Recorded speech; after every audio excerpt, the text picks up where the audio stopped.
When the safety rotates down, just rip Team the same. McAdoo is alive!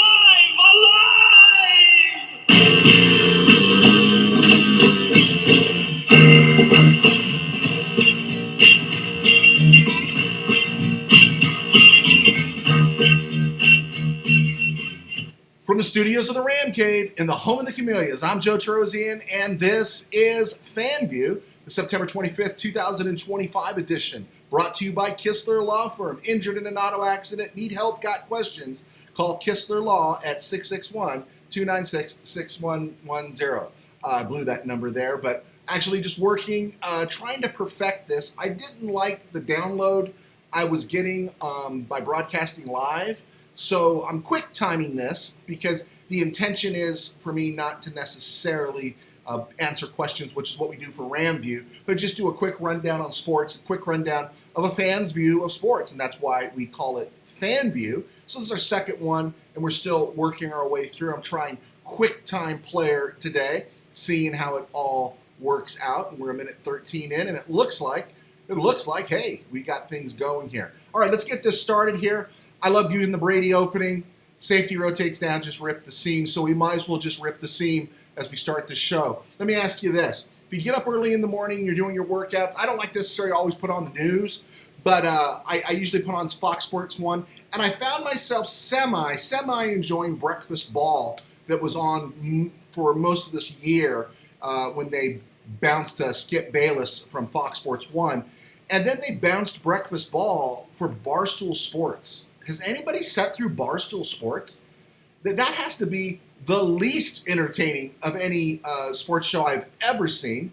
I mean, if you spent a minute watching Jimmy Kimmel, you know exactly what I mean about unentertaining. So I was curious, if you guys have sat through Barstool Sports, it's the morning broadcast just before the herd on FS1. I wanted to make mention of this on Tuesday, didn't get to it, but again, still dreaming here. I got my fan on, my air conditioner on. Again, don't be too serious about this episode. We're still working out the kinks. But I brought up this thing about Baker Mayfield when he was talking about some payback in the Jets, in the win over the Jets. And he talked about Jets DC Steve Wilkes being the coach who cut him at Carolina. Now, he might, along with Sean McVay, owe a thank you to Steve Wilkes for cutting him and getting him to the Rams. But I love that Baker Mayfield remembered it, right? Love may keep no record of wrongs, but sports does. I'm pretty easy about most things myself.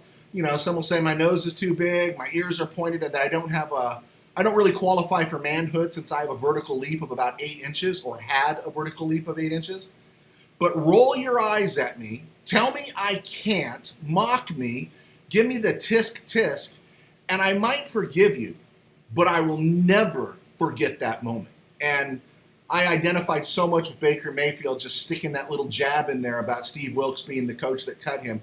Talk about fuel, right? When you're not 6'5", 225, and a 5-star recruit and winning the Heisman, or, you know, doing all those things, I could say winning the Heisman, but you do play with a little bit of a chip on your shoulder, and it shouldn't dominate your life, but in certain areas, oh yeah, I loved it. I loved him talking about getting payback with Steve Wilkes. So good for Baker Mayfield.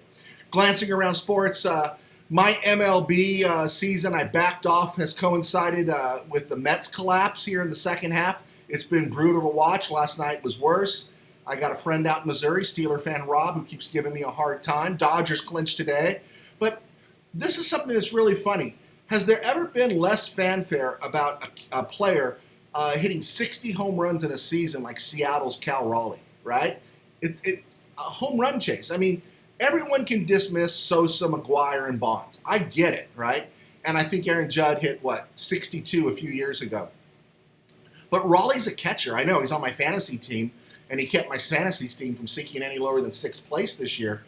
But he hit his 60th home run last night. And wouldn't that dominate the news? And the thing is, it's really interesting. I'm wondering, does anyone care? Did the steroid era desensitize us to these sorts of things that we just don't care anymore? Or do we just not care about baseball that much anymore? Because just the various factors, one from another, the culture has changed so much.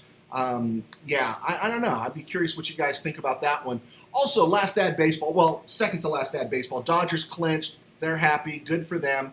Whatever. Although some of my friends that are Dodger fans are actually saying they're kind of bored with them winning and they only care about World Series. So the idea of popping champagne and plasticking off the lockers and the locker room post division title pennant, it's really jejune, right? It's like, let's not do that anymore. It doesn't mean anything if you're the Dodgers, right? It's about getting to the World Series. And so with that said, I never thought I would hear Dodger fans longing for the glory days of Pedro Baez when comparing it to Tanner Scott. Seeing Tanner Scott even on the hill again this season, I think they'd prefer Brandon Lee coming back. But yeah, Pedro Baez has risen in esteem because of what Dodger fans feel about Tanner Scott. It kind of reminds me, and this will really date me, only real Dodger fans will remember this. It reminds me when the Dodgers made the move, I think it was with Seattle, for I think it was Matt Young. And everyone was all jazzed about Matt Young coming to the Dodgers. He was this left-hander, kind of like Seattle always had guys, right? They had Randy Johnson, and he proved to be a Hall of Famer. Get him out of Seattle, and he'll do great. And Randy Johnson did. But before that, there was Floyd Bannister. And the White Sox made a huge deal for Floyd Bannister in '83. And then, of course, there was Mark Langston, right? These are the suffered artists that are lost up there in Seattle in the Kingdom. And there was another guy that a lot of people thought that, hey, if someone can get him out of there, he's going to prosper. And his name was Matt Young. And the Dodgers made the move to get Matt Young. I don't know if it was 86, 87. They made the move to get Matt Young. And hearing Dodger fans long for Pedro Baez reminds me that when Matt Young was struggling, someone said, I think it might have been Keith Olbermann, said he pulled off his mask and revealed that he was really Ed Vandenberg, who was a reliever the Dodgers got a year or two before from the Mariners. And I thought it was such an insult to Ed Vandenberg, right? Because Matt Young pitched so poorly. But to long for Pedro Baez, right? Pedro Baez was like my ace in the hole whenever I wanted to bag on the Dodgers, and now that's how much they despise Tanner Scott. Okay, clock's rolling here. I'm sure we're at the 7-minute mark. I don't want to go much beyond 10. Seahawks tonight, I got them 20-10. I think in a normal world it would be 34-10, but I think physical game, divisional opponent. Seahawks have won 7 in a row. It's on the road, 7 in a row against the Cardinals. And each team has some injuries. Cardinals are playing to stay afloat. And honestly, to keep convincing themselves. I think if there's a bad loss tonight, I don't know if there's enough alcohol in Phoenix to keep convincing fans that Kyler Murray is their guy. I think it's 50-50 right now. I think the worm is starting to turn there. And I think they're finally starting to realize Kyler Murray is just a guy. He's not anything super special. So they might come out a little more motivated tonight. That's why I got 20-10 Seahawks instead of 34-10. But the Hawks are trying to make a statement. The Seahawks want to come out and say, hey, you know what? We biffed that game against Frisco in week 1, but we're a contender too. I know a lot of people think they are. I personally don't. I don't get too wound up on a blowout of the New Orleans Saints, but something to keep in mind. Nominees, since we're speaking of NFL, for Hall of Fame among the quarterbacks. 10 quarterbacks were nominated for the NFL Hall of Fame. Tell me how many of these guys you think are Hall of Famers. Drew Brees, Randall Cunningham, Jake Delhomme, Rich Gannon, Jeff Garcia, Eli Manning, Donovan McNabb, Steve McNair, Phillip Rivers, Alex Smith. Jeff Garcia, Alex Smith, Donovan McNabb, I don't see it. Steve McNair, I think there was a moment there where we thought something special was brewing. I don't see it there. Jake Delhomme had one great run. I don't see it there. If you're talking Jake Delhomme, then you got to talk Jeff Hostetler. Maybe you got to talk Brad Johnson. I know it would be hard, but if you do Jake Delhomme, do you have to talk about Trent Dilfer? Because Brad Johnson and Hostetler and Trent Dilfer all won their Super Bowl, and Delhomme only got there once. And then Rich Gannon, who unfairly had Callahan as head coach when he got to his Super Bowl. And then you got Randall Cunningham, who put together a really good long career, got better as time went on, just was never in the right place. And then you got the next step above that is Phillip Rivers. Phillip Rivers had a really good career. If you could put Dan Fouts in without a Super Bowl appearance, what about Phillip Rivers? And then, of course, the big question here is Eli Manning. Drew Brees, I think for some reason, I think because of Katrina, voters will put Drew Brees in, even though he got there after Katrina. But, you know, It'll be a great shot in the arm for the city, according to Jim Nantz. And then there's Eli Manning, right? Eli Manning, 2 Super Bowls. And we talked about Russell Wilson on FanView yesterday. But Russell Wilson essentially was going to win 2 Super Bowls, and only one bad pass kept him from winning 2 Super Bowls. And if you got 2 Super Bowls, you should probably be in. Eli Manning, maybe Russell Wilson, and definitely Jim Plunkett. I'm always going to honk for Jim Plunkett. Speaking of quarterbacks and speaking of no one caring, I was actually asked a question about UCLA football today. A lunch ended, and this person said to me, "Hey, who's Pierce Clarkson?" And of course, Pierce Clarkson is Steve Clarkson's son, the longtime former San Jose State quarterback who's known more for his quarterback coaching and his 7-on-7s and all that. Well, Pierce was busted 3 weeks ago for a felony and has been suspended indefinitely. Now, sorry he committed a crime, but being suspended indefinitely from UCLA football, that might not be the worst of all things. And definitely not the worst of all things, as it came out today, Patriot High School became the 8th school to refuse to play volleyball, girls volleyball, against Jurupa Valley and their transgender dude, A.B. Hernandez. Now, I say dude because it's a dude dressed like a girl, and they came out and said, we're not doing it. We're just not going to do it, and kudos to Patriot High School.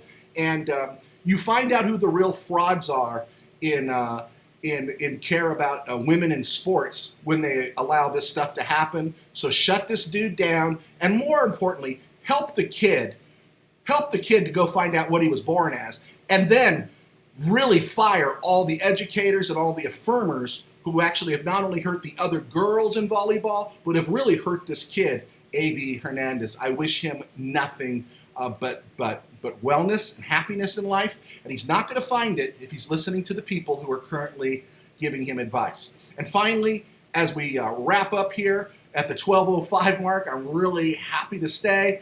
As we wrap this up, happy birthday to Bob McAdoo. Bob McAdoo turned 74 today. I know no one remembers Bob McAdoo. McAdoo wasn't in the top 50, and Scottie Pippen was. I think Scottie Pippen turned 60 today. But Scottie Pippen's okay.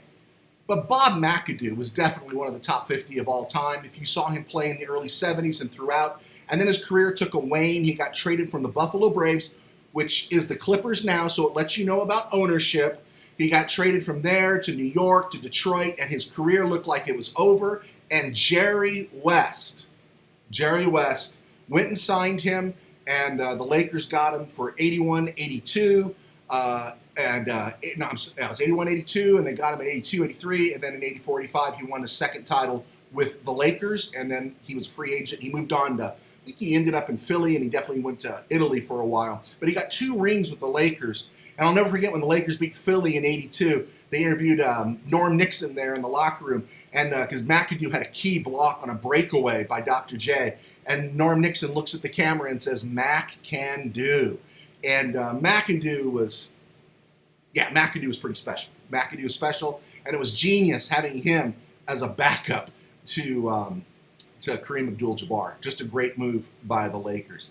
All right, I think we got it. I think we got it all in there. I don't know if I have any outgoing music for this thing here. Let me see here. Do I have any outgoing music I can play? No, I don't think I do. Let's see. Let's try that one. Okay, we'll do that one. God bless, guys. This was FanView. We will be live tomorrow at 4 with 5 o'clock FanView. God bless. Take care.